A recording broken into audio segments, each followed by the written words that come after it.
My name is Lucy. I'm 37 years old.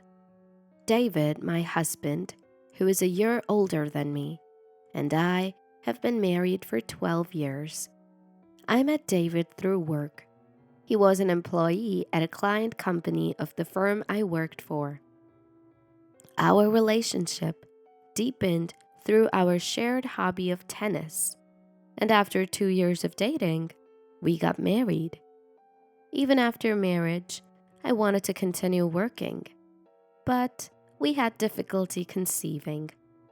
Finally, after infertility treatments, I got pregnant with our son in the 7th year of our marriage, which led me to quit my job. Now, I am a mother of one, and despite the challenges, I enjoy my daily life. Originally, I planned to return to work after giving birth to our son, Mark. However, my husband said, "I can support Lucy and Mark with my salary alone. You don't need to work, right? Mark would be happier with Lucy around, and when things get tough, we can rely on my parents." Appreciating his words, I decided to quit my job. Indeed, parenting was much harder than I expected. I often suffered from sleep deprivation, trying to match the erratic sleep schedule of Mark. Putting myself last, I centered my life around Mark. It was tough, but the joy of watching Mark grow up close outweighed everything.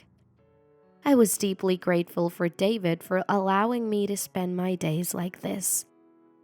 As time passed, and Mark started kindergarten last year, David's family helped us purchase a new apartment with a loan. We were about to give up on it because it was way over our budget, but their offer of support was a huge relief. David's family runs a large company. They are wealthy. Susan, my mother-in-law, didn't quite approve of our marriage. She doted on David, her only child and son, and openly said during family meetings, "I wish David had married someone more beautiful, from a better family, and more charming." She often questioned me about my alma mater, my father's job, and what I was doing, making it feel more like an interview than a family meeting. Luckily, her not liking me much meant that the topic of us living together never came up. After Mark was born, the harshness towards me lessened, and we, the three of us, lived happily without much interference from my in-laws. Or so I thought. I was blissfully unaware. I never doubted David's love for me, and with such an adorable son, I couldn't imagine David having an affair. Never in my wildest dreams did I think something like this, straight out of a manga or drama, would happen to me. I noticed something amiss over a trivial matter. One day, while transferring clothes from the laundry basket to the washing machine, I found foundation on David's shirt. Not just that, it had a distinct smell of women's perfume. He had said he'd be late due to work the day before, so I thought maybe he had gone to a club for a business gathering. I always noticed the same perfume scent when he came home late. The distinctive scent of the perfume made it easy to recognize. Curious, I casually asked David, "Why does your shirt always smell like the same perfume?" "It's the favorite perfume of a female staff member my boss likes. She often sits next to me, so the scent probably transfers." I felt something was off, but didn't probe further. Then, one day, I stumbled upon decisive evidence. David came home late again, saying he had to work overtime, and immediately went to take a shower. I was taking his clothes to the laundry room when I saw his phone open with a new message visible. The message said, "I'm so glad we could spend time together again today. It was fun. Let's make sure Lucy doesn't find out. Love you. Remember to play with Mark so it doesn't raise suspicions." accompanied by numerous heart emojis. In that moment, my suspicions turned into certainty. David takes long showers, so once he's in, he doesn't come out immediately. My head was spinning, and my hands were shaking, but I managed to take a photo of the message exchange to keep as evidence. David was wrong to have an affair despite having a family, and the woman knew he was married with a child, yet carried on regardless. I couldn't comprehend people who engage in affairs. Anger and disgust towards them both surged within me.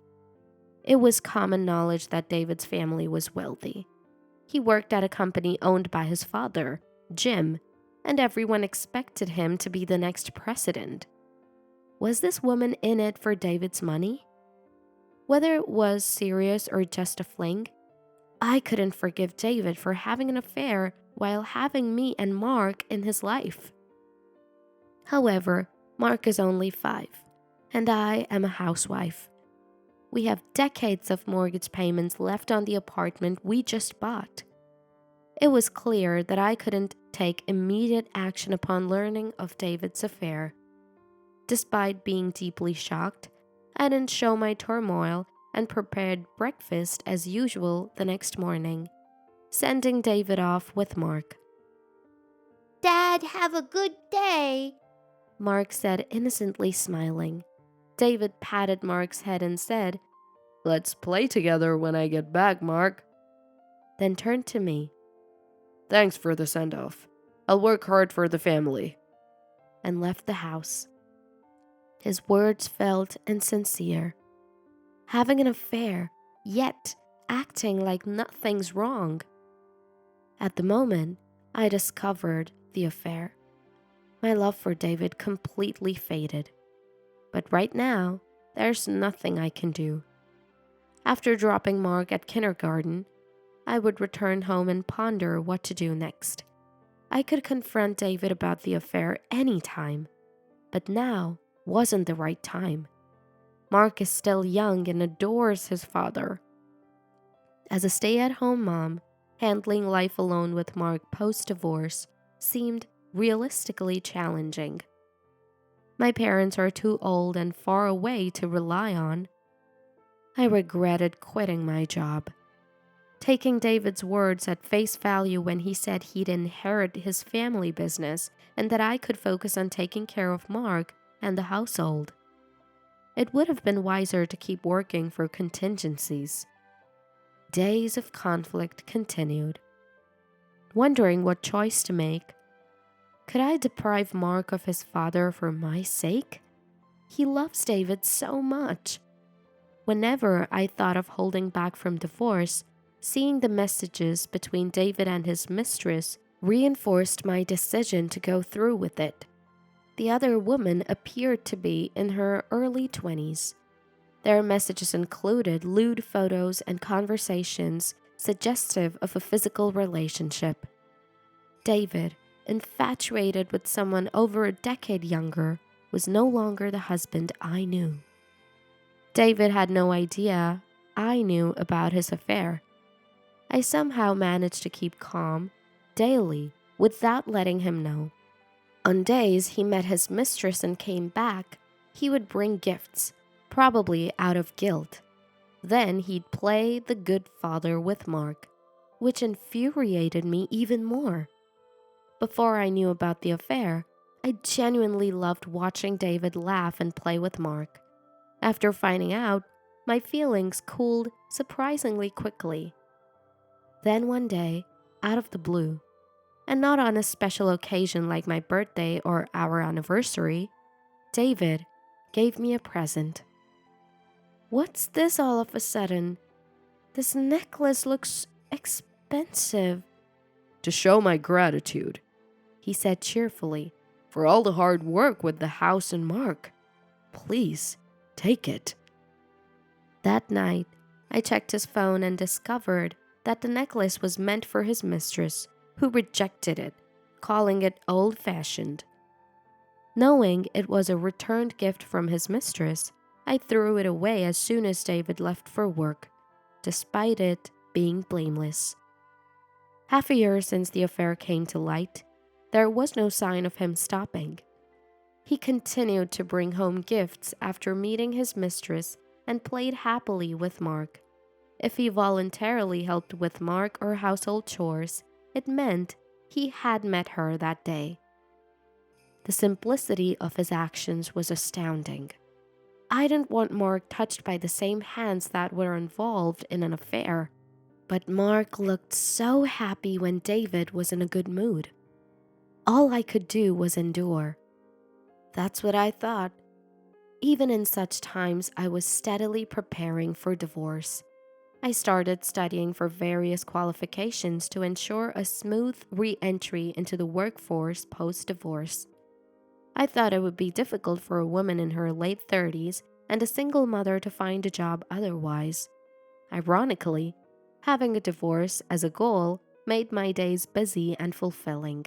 Then, one late night, my mobile phone rang suddenly. It was an unknown number. Startled by the ringtone, I initially ignored the call, but when it rang again from the same number, I reluctantly answered. "Hello? Who is this?" I asked. Sorry to call so late at night. This is the New York City Police. Is this Lucy's number? A male voice inquired. Shocked by the mention of the police, I was instantly alert. "Yes, this is Lucy. What can I do for the police?" I asked apprehensively. Is David your husband? "Yes." David has been in a car accident and is currently undergoing emergency surgery at the hospital. Can you come to the hospital immediately? He said. David had been in a serious car accident. "Understood. I'll be there right away," I replied, trying to keep calm as I woke up Mark and headed to the hospital the officer had mentioned. In the hospital room, David, having just undergone surgery, lay bandaged in various places. Beside him, presumably his mistress, a woman sat crying, her arm bandaged. Lost for words in this chaotic scene, the doctor who performed the surgery entered the room. David is not in life-threatening condition, but he has multiple complex fractures, so it will take a considerable time to return to normal life, he explained. After the doctor left, the young woman approached me. Hi, I'm Karen, David's junior at work." She introduced herself in a sweet tone. I didn't respond to the woman, just nodded slightly. David was conscious and kept awkwardly making excuses. I was just having dinner with Karen after work, but we got into a bit of a fight on the way back. She suddenly tried to get out in the middle of the road, and when I turned to stop her, this happened. I'm really sorry for the trouble, he said. Clearly, he intended not to mention that she was his mistress. Just as I was about to retort, the door to the hospital room burst open and my in-laws rushed in, looking frantic. Jim, already informed by someone from the company, walked up to my husband and slapped him hard on the cheek. Idiot! What the hell are you doing? He shouted in anger. Susan tried to calm him down, but Jim's fury didn't subside. Mark was taken outside the room by Jim's secretary as soon as they entered. Who is this woman? You've been out all night with her instead of being at home. The other party in the accident is the son of a familiar business associate. This is what happens when you fool around with young women, Jim yelled. I'm sorry, Dad, but I just had surgery, David muttered weakly. Ignoring David, my in-laws turned to me. Lucy, we are truly sorry for our son's behavior. They both apologized deeply. There's no need to apologize, I said. Interrupting me, they continued.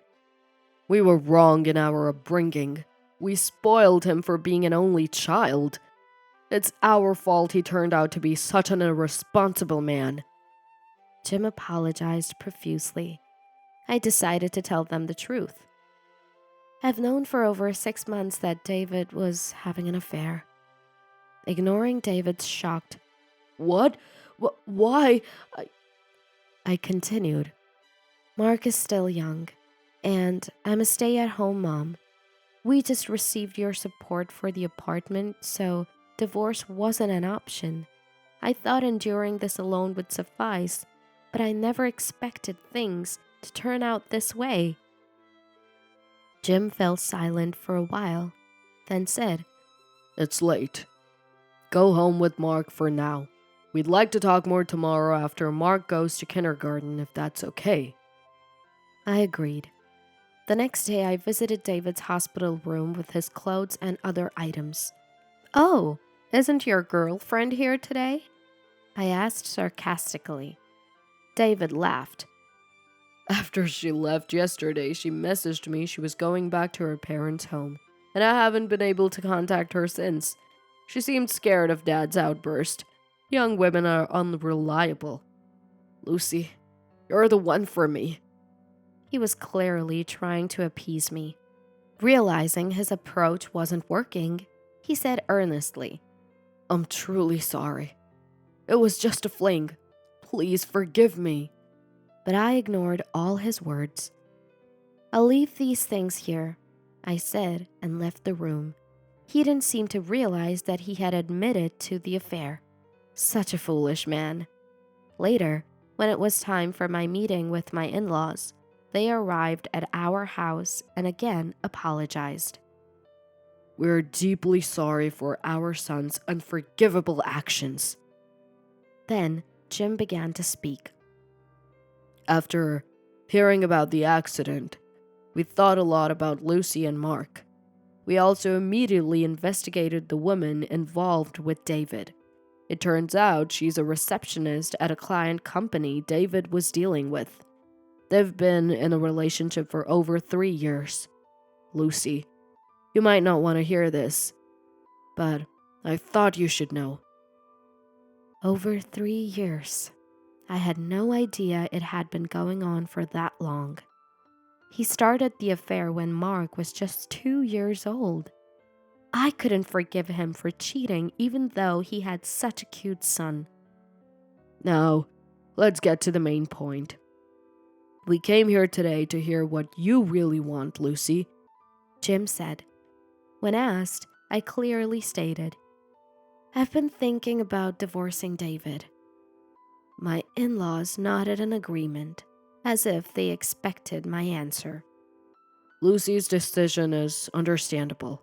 We've overlooked too much because he's our son, but his work performance and reputation at the company are poor. He's not fit to take over the business. Moreover, this accident has ruined an important business relationship. The damage is incalculable. If we left the company to him, it would cause discontent among the other employees. I consider them a part of my family too, so I've decided not to let him inherit the company, Jim declared. I replied, That's Jim's decision. I have nothing to say about it. But internally, I don't care what happened to my soon-to-be ex-husband. Jim then offered, As a token of our apology, we've arranged a new apartment for Lucy and Mark. We know it's not much, but please accept it as an apology. And of course, we'll provide adequate compensation. He handed me the contract for an apartment spacious enough for Mark and me. It was already in my name. It was a very genuine offer, so I gratefully accepted. Thank you very much. We'll make it our new home. Unaware of this conversation, David was staring blankly out of the hospital room window. When Mark and I entered his room, Mark ran to him concerned. Dad, are you okay? Does it hurt? Do you have to go to work? I'm on leave from work now, but I'll be home soon. Until then, listen to Mom and be a good boy, David responded. He seemed oblivious to the seriousness of the situation. I asked him about the woman he hadn't seen since the accident. By the way, I haven't seen that woman since that day. I said. David hugged Mark and replied, That woman. It was just a fling, so it's fine. All I need is Mark and Lucy. I was amazed at how conveniently he returned to the family once the woman left him. I couldn't help but laugh at his absurdity. My laughter made David think he was forgiven. He too smiled, seemingly in a good mood. A month later, with my in-laws looking after Mark, I accompanied David for his discharge from the hospital, fulfilling my last duty as his wife. I've taken care of various procedures during your hospitalization. The car's been scrapped, and the settlement with the other party's insurance company is done, I informed him. Typical Lucy. I'm proud to have you as my wife. Thank you, he replied. The house looks tidier. Have you gotten rid of a lot of stuff? There's nothing like being home, David observed, likely noticing that mine and Mark's belongings had been packed.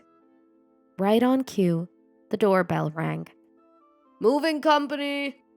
I called out and opened the door. As the movers entered, David finally seemed to realize something was amiss. Hey, what's this about? He asked me. It's obvious, isn't it? They're movers, I replied. Why are movers here? Because we're moving. Wait a minute, David said, confused. I've waited more than enough, I responded coldly. When I found out about your affair, I was waiting all this time for you to stop and come back, I said. I thought you had forgiven me, David said, bewildered, as I directed the movers. Leave all the men's items here. I turned back to him. Forgive you? That's out of the question. The thought of a man who cheats while having a family disgusts me. Once you knew she left you, you conveniently said, "You're the only one for me. I'm getting a divorce. Everything else has been left to my lawyer," I stated clearly. I left the house with the movers. Ignoring David's shouts behind me, I picked up Mark from my in-laws and headed to our new home. I later heard that David had become a laughingstock at his father's company, losing any chance of taking over. The divorce was finalized smoothly, and I received a substantial settlement. David paid a hefty price for his affair and accident, losing not just his wife, but the respect of his parents. But I don't care about such a man anymore. As for me, I recently secured a new job. The qualifications I studied for came in handy. I'm glad I acted with careful planning. Now, I look forward to living a happy life with Mark.